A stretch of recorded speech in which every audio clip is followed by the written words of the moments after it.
কি খাবে তুমি? হ্যালো এভরিওয়ান, আমি রিয়া। আজকে আমি তোমাদের কাছে নতুন একটা ব্লগ নিয়ে চলে এসেছি। আশা করি তোমরা সবাই খুব ভালো আছো, সুস্থ আছো। আমিও খুব ভালো আছি। বেনারসের প্রথম দিনের ব্লগ আশা করি তোমরা সবাই দেখে ফেলেছো। তো তারপরে যে আমি ব্লগগুলো আপলোড করব, তো সেইগুলো করতে আমার একটু দেরি হয়ে গেল, কারণ আমি বেনারস থেকে আসার পর একটু অসুস্থ হয়ে গিয়েছিলাম। তারপরে আবার একটা জায়গায় ঘুরতে চলে গিয়েছিলাম, তো সেই জন্য একটু আপলোড করতে দেরি হয়ে গেছে।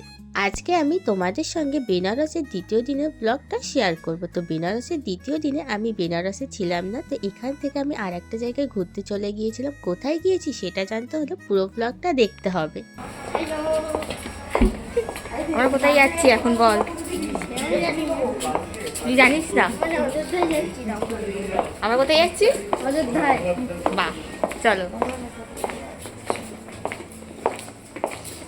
আশা করি এবার সবাই বুঝতে পেরে গেছো আমরা কোথায় ঘুরতে যাচ্ছি। হ্যাঁ, ঠিকই ধরেছো, আমরা চলে যাচ্ছি অযোধ্যার রাম মন্দিরে। তো অযোধ্যার রাম মন্দিরে যাওয়ার জন্য আমরা আগে থেকেই গাড়ি বুক করে দিয়েছিলাম। যখন আমরা ট্রেনের টিকিট কাটি, হোটেল বুক করি, তো তখন থেকে আমরা অযোধ্যায় যাব বলে প্ল্যান করে রেখে দিয়েছিলাম। তো আমাদের গাড়িতে ভাড়া নিয়েছিল 10,000 টাকা করে একদিনে, যেদিনকার আমরা যাব আর আসবো।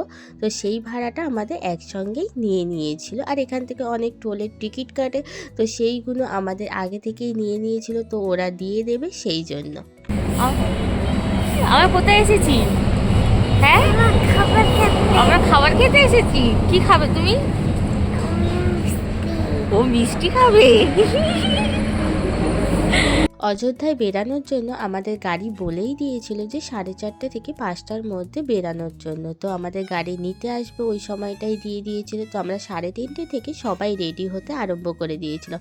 তো 4:30 তো বেরাতেই পারলাম না, ওই বেরাতে 5টা হয়ে গিয়েছিল। আর চারিদিকে একদম ছিল অন্ধকার। তো স্নান করে রেডি হতে সবাই তো একটুই দেরি হবে। তারপরে আমরা সকাল সকাল কিছুই খাইনি, তার উপরে তো এসে এখানে মাঝখানে ওই 7টা বাজে তখন একটা ধাবায় দাঁড় করিয়েছিল। তো এখান থেকে আমরা খেয়ে নিলাম একটু মোষের দুধের চা, আর সঙ্গে ছিল বিস্কুট। আর সকাল সকাল আমাদের মিষ্টি খাওয়ার জন্য বলছিল, তো মিষ্টি এখান থেকে একদমই খেতে ইচ্ছা হচ্ছিল না, কিন্তু মিষ্টিগুলো দেখে এত লোভ লাগছিল। এবার সকাল সকাল খেলে এবার গাড়িতে বুঝতেই পারছো যে বমি হওয়ার একটা চান্স আছে। তো সকাল সকাল আর মিষ্টি খেলাম না, তো চা খেয়ে আমরা রওনা দিলাম অযোধ্যা যাওয়ার জন্য।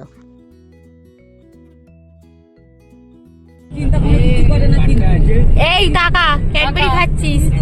এই তো সবাই তাকাও দেখি, এইদিকে তাকাও দেখি, টুমপুরি দুটো। তাহলে ওর মতো চিন্তা করো, তুমি তো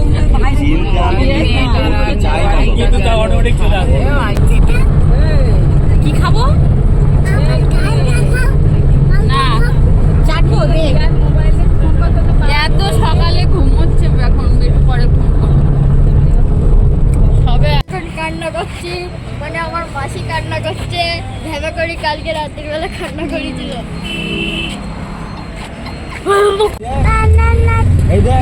এখন কোথায় যাচ্ছি? বল জয় শ্রীরাম বল। মা বলবে না। দেখ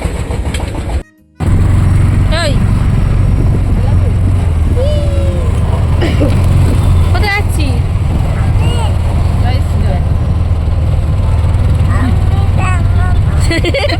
ও খালি বেনারস যাচ্ছে। বল জয় শ্রীরাম। ও আর বলবো অযোধ্যায় যাচ্ছি বলো। বেনারস ফেলে চলে এসেছি কিন্তু এখন অযোধ্যায়।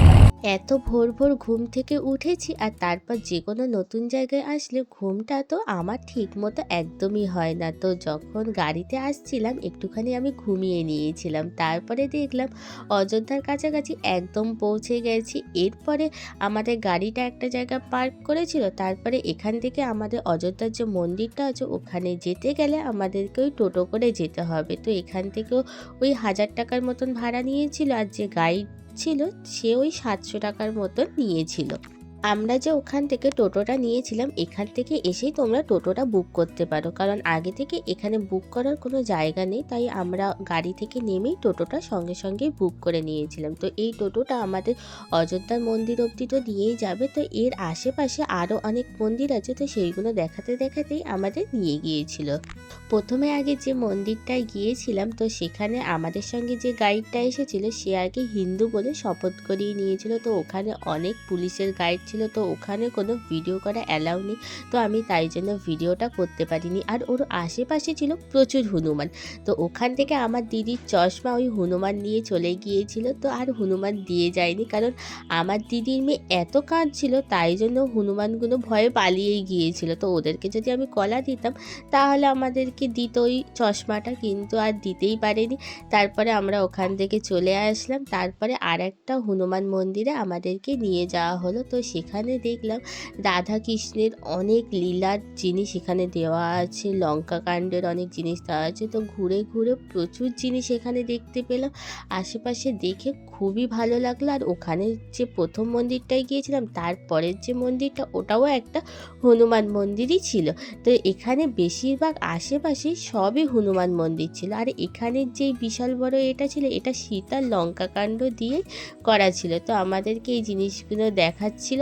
তারপর আমাদেরকে প্রথমেই ওখানে ওই যে গাইডটা সে আমাদেরকে বুঝিয়ে বুঝিয়ে সব দিচ্ছিল। তো ওই যে গাইড যে ভিডিও করে মানে দেখাবো, গাইড যেইগুলো বলছে সেইগুলো করা একদমই অ্যালাউ নেই।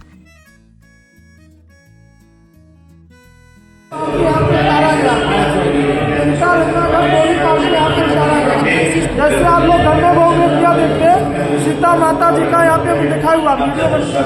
তোমাদেরকে প্রথমেই বললাম যে গাইডের কথাগুলো যদি আমি ভিডিও করি ওরা সেটা অ্যালাউ করে না। তো তারপরের যে মন্দিরটায় গিয়েছিলাম এটা ছিল সীতার রান্নাঘর। তো এখানে প্রচুর অনেক কিছুই রান্না হচ্ছিল।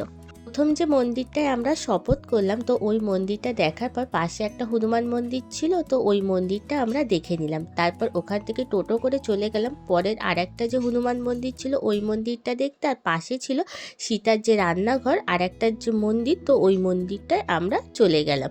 তারপরে ওখান থেকে সোজা চলে আসলাম টোটো ধরে আবার অযোধ্যার রাম মন্দিরে। তো অযোধ্যার রাম মন্দির দেখার জন্য গাইড প্রথমে বললে একটা যে গেট আছে ওই গেটটায় যেত, তো ওই গেটটা বন্ধ ছিল বলে পরের আর একটা গেটে আমরা চলে গেলাম। এই 2 ঘন্টা সময় লাগবে কিন্তু। অনেকটা হাঁটার পরে আমরা চলে গিয়েছিলাম লাস্ট একদম গেটে। তো সেখানে যাওয়ার পর দেখলাম গেটটা বন্ধ, তো আবার প্রথম যে গেটটাই ছিল সেখানে চলে আসলাম। তো গাইডের ওপরে আমরা একটু রেগেই গিয়েছিলাম, তো ওটা দিয়ে গেলে একটু সুবিধাই হতো। তো তারপরে আমরা এই গেটটা দিয়েই ঢুকে গেলাম। তো এখান থেকে যাওয়ার পর দেখলাম বিশাল লম্বা লাইন, এত লম্বা লাইন পড়েছে যে মানে ধারণার বাইরে। তো এখান থেকে যাওয়ার পরে তো আবার এখানে গিয়ে আমাদের ব্যাগ ফোন সব কিছুই জমা দিয়ে দিতে হবে, কারণ ভেতরে কোনো ফোন অ্যালাউ নেই। তো আমরা এখানে সব কিছু জমা দিতে দিতে আরেকটু দেরি হয়ে গেল, কারণ এখানে জমা দিতে হবে, সেখানেও লাইন পড়েছে। তো জমা দেওয়ার পরে আমরা রাম মন্দির ঘুরে চলে আসলাম। তারপরে এবার সোজা চলে গেলাম খাওয়া দাওয়ার জন্য। তো এখান থেকে ভাত ডাল পনিরের তরকারি পেঁয়াজ আর একটা কি সবজির তরকারি ছিল, তো সেইগুলো খেয়ে সোজা আবার টোটো ধরে চলে আসলাম গাড়ির কাছে। অযোধ্যার রাম মন্দিরের ভিতরে যাওয়ার পরে একটা জিনিস ভাবলাম যে এখানে ফোন ক্যামেরা অ্যালাউ করেনি, একদিকে ভালোই করেছে, কারণ নিজের চোখে যে সুন্দর মন্দিরটা আমরা দেখলাম ফোনে সেই জিনিসটা আমরা যদি বন্দি করতাম তাহলে আমাদের অত ভালো করে আমরা বুঝতেই পারতাম না। নিজের চোখে দেখা আর ফোন ক্যামেরায় বন্দি করার মধ্যে অনেক পার্থক্য। এরপরে গাড়ি করে বেরিয়ে পড়লাম হোটেলে আসার জন্য, মানে আমরা আবার বেনারস চলে আসছি। তো এখানে আসার পথে একটা ধাবা পড়েছিল, তো সেখানে দাঁড়িয়ে কিছু চিপস কিনে নিলাম। তো আবার যাওয়ার পথে আরেকটা ধাবায় আমরা দাঁড়িয়েছিলাম, তো সেখান থেকে সবাই একটু চা বিস্কুট খাচ্ছিল। তো আমি এখান থেকে নিয়ে নিয়েছিলাম একটু ঝালমুড়ি মাখা। তো এখানকার ঝালমুড়ি মাখাটা ছিল অসাধারণ খেতে। তারপরে সোজা চলে আসলাম বেনারসে। তো এখান থেকে আবার চলে যাচ্ছি হোটেলে। তো এখান থেকে রাত্রিবেলার খাবারের মধ্যে ছিল ভাত আলুর তরকারি একটু সবজি। তো খেয়ে দিয়ে আমরা চলে আসছি হোটেলে। আমরা রাতের খাবারটা বাইরে খেয়েই হোটেলে গিয়েছিলাম। তো আজকের ব্লগটা এই পর্যন্ত। বেনারসের নেক্সট ব্লগ খুব তাড়াতাড়ি আসতে চলেছে। টাটা।